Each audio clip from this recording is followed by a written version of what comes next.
Hey, this is Rick from MikenRickOUTDOORS, and today I want to tell you about a great new map.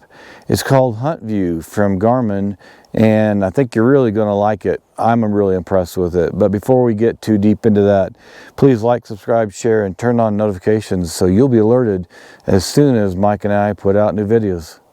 What I really like about this is for several reasons. You know, if you're out camping, you want to know if you're on public land or private land, you can see really easily if it's BLM, Forest Service, if it's a national park, you better not be camping there without their authority, if it's a state land or if it's private. Now, I was looking at some stuff on Natural Atlas app, and if it's on the website here and the YouTube channel, and it's really nice because for $30 a year, I think it's $5 a month or something like that, you can get access to these public and private land boundaries, and that'll give most people what they want to know. But the HuntView is a lot different, and I say it's a lot different for another reason.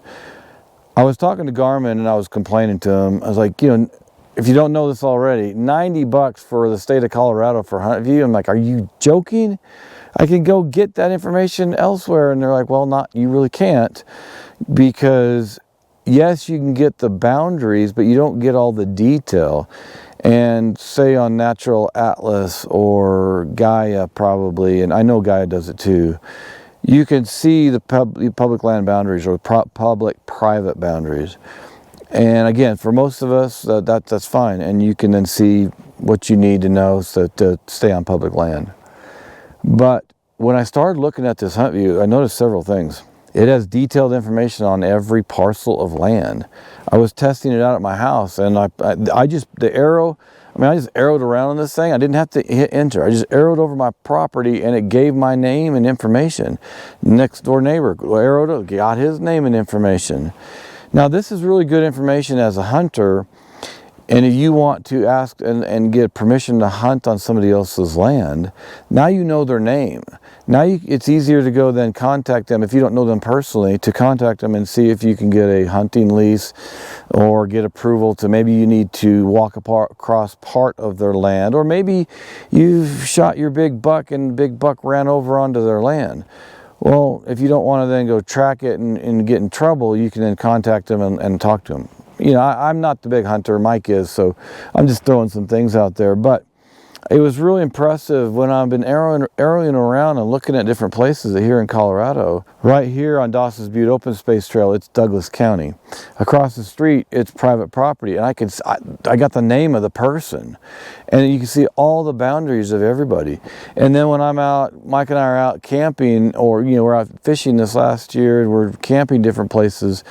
Now I can see exactly what's public and private, and all the hunting. I can't remember the name, I apologize for it, but I'll put it up on the screen.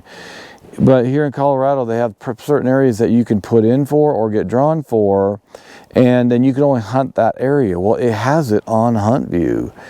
And again, it's $90, but for most people, you don't need to spend $90. You can go on these apps and you can see the exact boundaries, and you can see general information if it's private or public, or if it's national forest and BLM. But with the HuntView, no, you get a lot more information. You get detailed information about the property, and it's worth it. If you're hunting, maybe, I don't know, I guess even fishing, because there are places like you're on a river and you think you're public. No. Now the river itself may be public, as long as if you're floating it, you stay on the river and you don't touch land. But then all of a sudden, Mike and I were down at Pagosa Springs, and we were fishing down south, and we wanted to, and all of a sudden we realized that it's almost all private, or it wasn't BLM, it was Bureau of Indian Affairs land. So if you want more detailed information and you're in one or two states, then the $90 or $180 for a couple states is worth it. It's very valuable information. It's a lot more detailed. You get the topo with the boundaries, or you can see the boundaries on an aerial view. And then on the GPS map 66i here, I can turn off different things. Say I only want to see maybe the parcels, and I just want to see who the owners are. I don't care about the topo, I don't care about the aerial. I just want to see the owners. You can do that. So you turn turn maps on and off. Very, very powerful, and suggest you take a look at it and think more in a bigger picture of, okay, yes, it costs money, but what are you getting for that money?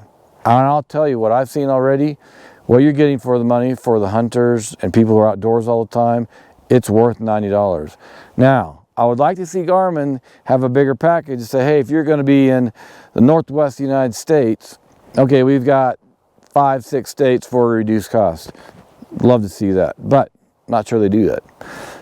Well, that's all there is for today. As I learn more and research more and use this, I'll bring other videos to you in the future. But again, I like it. I didn't think I was going to like it just because of the cost. And I thought they were providing the same thing. They're not. It's more detail. So if you got any questions, comments, leave them below. I love to talk with all of you, and I've gotten so much information and feedback from people about trying different things or what works, or just advice, and it's great. So please leave a comment below and like, subscribe, share, and turn on notifications so you'll be alerted as soon as Mike and I put out new videos. And we have a lot more videos coming up. A lot more planned for this summer, and not just the summer, but all year long. We got ice fishing coming up this year. We're going to be in Canada and the Yukon next year. Mike and I are already talking about going red stag hunting in New Zealand in maybe 2 to 3 years. A lot of things happening here. We're not a massive channel right now, but I'm telling you what we're doing and where we're going. You're going to like it, so stick with us. And thanks for joining us here on Mike and Rick Outdoors. Oh, and I forgot to mention, stay tuned for some beautiful views of the Miramonte Reservoir in southwest Colorado that I took with my DJI Mini 3 drone.